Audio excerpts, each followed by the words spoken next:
विद्यालय से संबंधित अंक गणित परीक्षण से संबंधित कुछ महत्वपूर्ण प्रश्नों पर चर्चा करेंगे जो बहुत ही महत्वपूर्ण है। और इस प्रकार के प्रश्नों को आप सीख लेते हैं ना तो आपको नवोदय विद्यालय में अधिक से अधिक अंक मिल जाएंगे बहुत ही आसानी से।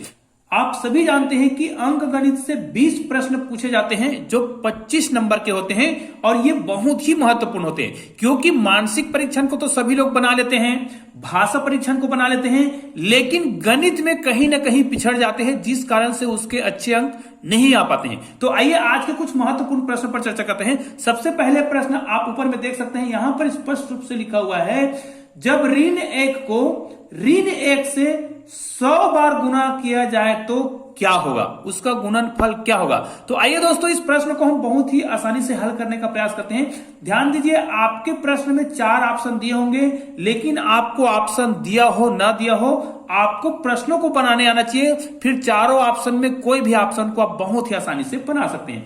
अब देखिए प्रश्न को हम पढ़ रहे हैं तो उससे हमें स्पष्ट रूप से समझ आ रहा है कि ऋण 1 को, ध्यान दीजिए ऋण 1 को हमें गुना करना है, ध्यान दीजिए ऋण 1 को गुना करना है ऋण 1 से, लेकिन कितने बार बोला गया है 100 बार। इसका मतलब तो यही है, इस प्रश्न को हम ऐसे ही बनाएंगे, मतलब ये ऋण 1 है उसको हमें गुना करना है ऋण 1 से 100 बार। अब ध्यान दीजिए कोई भी संख्या हो जिसे यदि हम गुना करें ऋण 1 को गुना करें 100 बार, मतलब अगर कोई संख्या ऋणात्मक है और उसको हम 100 बार, यहां पर 100 से मतलब नहीं रखना है, हमें सम से मतलब रखना है। कोई भी संख्या को जब हम सम बार गुना करते हैं जो ऋणात्मक है तो उसका जो मान होता है वो धनात्मक आता है। जी हां दोस्तों, यदि हम ऋणात्मक संख्या को सम बार गुना करते हैं तो धनात्मक आता है और विषम बार गुना करते हैं तो ऋणात्मक आता है।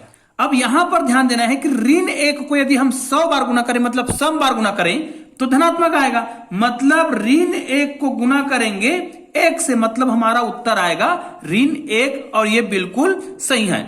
इसका दूसरा तरीका भी है, जैसे कौन सा तरीका है ध्यान दीजिएगा। इस प्रकार बेसिक तरीके को आप सीख जाते हैं ना तो आपका बहुत अच्छा नंबर आ जाएगा। ध्यान दीजिए, देखिए ये ऋण 1 है और ये भी ऋण 1 है, तो हम जानते हैं एक नियम जानते हैं कि यदि आधार समान है, आधार समान है तो हम घात को क्या कर देते हैं, जोड़ देते हैं, मतलब n प्लस n, यहां पर कुछ भी हो ये m होगा तो m हो जाएगा, मतलब आधार समान है तो घात को जोड़ा जाता है। तो यहां पर देखिए ऋण 1 है और दोनों ही आधार समान है तो इसका घात कितना है 1 है और इनका घात कितना है 100 है, और 100 में 100 को जोड़ेंगे तो कितना आ जाएगा, ये टोटल कितना हो जाएगा, ये आ जाएगा 101।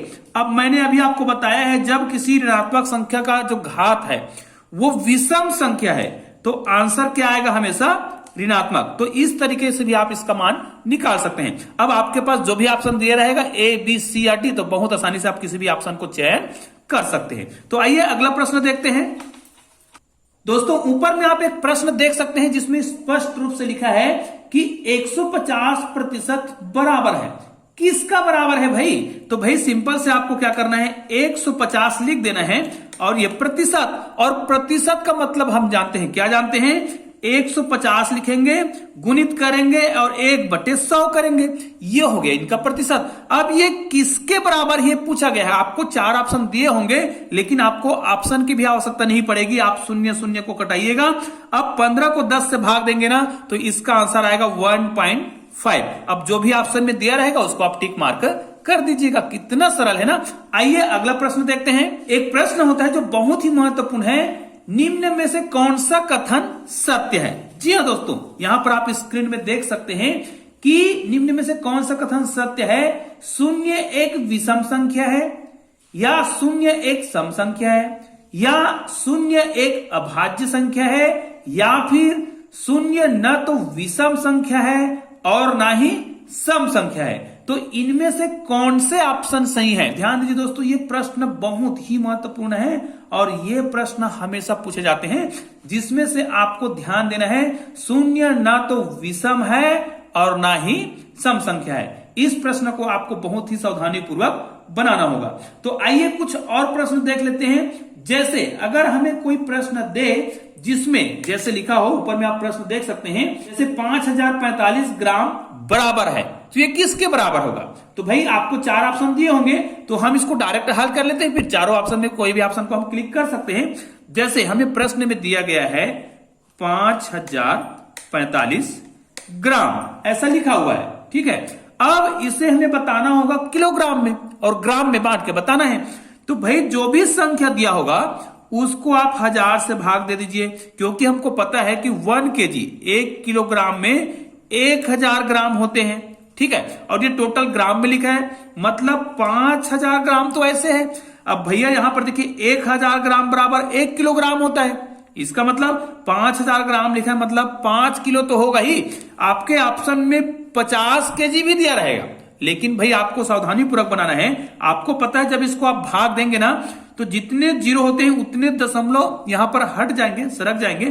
तो यहां पर देखिए दशमलव तो लगा नहीं है, तो हमें जितने जीरो हैं उतने अंकों के बाद दशमलव लगाएंगे इकाई साइड से।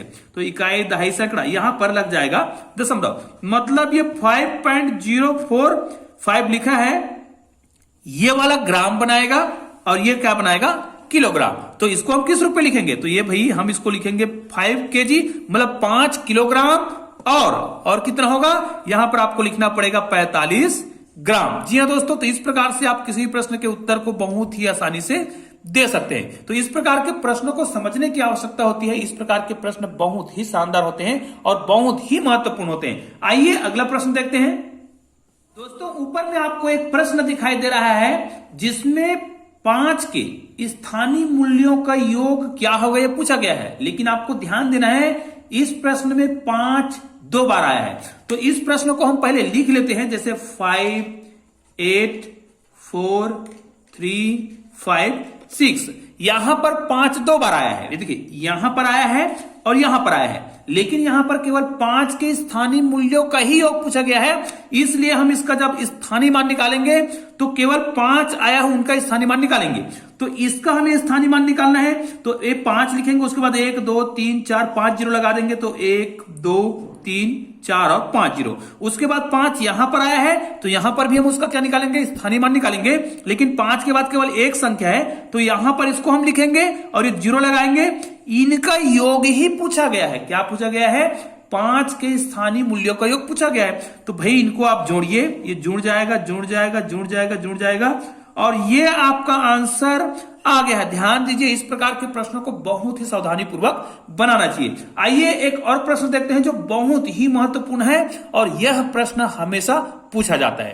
तो आइए दोस्तों अगला प्रश्न देखते हैं। ऊपर में आपको एक प्रश्न दिखाई दे रहा है जो बहुत ही महत्वपूर्ण है। निम्न में से कौन सी एक संख्या 3 4 5 तथा 6 से भाज्य है, और यह संख्या हमको दिया गया है 36 60 80 और 90। मतलब आपको ये 4 ऑप्शन दिए हुए हैं, ए बी सी ग्रुप में आपको ऑप्शन दिए रहे होंगे, लेकिन आपको क्या करना है, इनमें से केवल उसको चयन करना है जो 3 से ही भाग जाए, 4 से ही भाग जाए, 5 से ही भाग जाए और 6 से ही भाग जाए।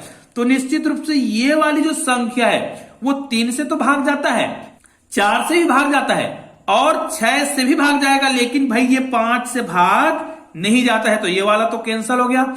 इसमें आते हैं, ये निश्चित रूप से 3 से ही भाग जाएगा, 4 से भाग देकर आप देख लीजिएगा, निश्चित रूप से 4 से भाग जाता है क्योंकि 15 चौक 60, और ये 5 से तो जाएगा ही और 6 से तो निश्चित जाएगा। तो हमारा ऑप्शन बिल्कुल ये सही है, क्योंकि ये सभी संख्याएं, जो बाकी संख्याएं दिख रहा है वो ये 4 से भाग नहीं जाएगा, बाकी संख्याओं से जाएगा। तो ये भी क्या करेगा, ये जो है संख्या जो है 6 से भाग नहीं जाएगा, 3 से भी नहीं जाएगा, इसलिए हमारा ये वाला ऑप्शन बिल्कुल राइट है। तो दोस्तों ऐसे ही शानदार वीडियो के लिए आपने अभी तक चैनल को सब्सक्राइब नहीं किया तो चैनल को सब्सक्राइब करके बेल आइकन को प्रेस कीजिएगा और ऑल को टच कर दीजिएगा, और इस वीडियो को अधिक से अधिक शेयर जरूर कीजिएगा। और हाँ, आपको किस प्रकार की वीडियो चाहिए मुझे कमेंट करके जरूर बताइएगा, ताकि उस प्रकार की वीडियो मैं आप लोगों के लिए बना सकूं। तो दोस्तों मिलते हैं ऐसे ही बेहतरीन वीडियो के साथ, तब तक के लिए जय हिंद जय भारत।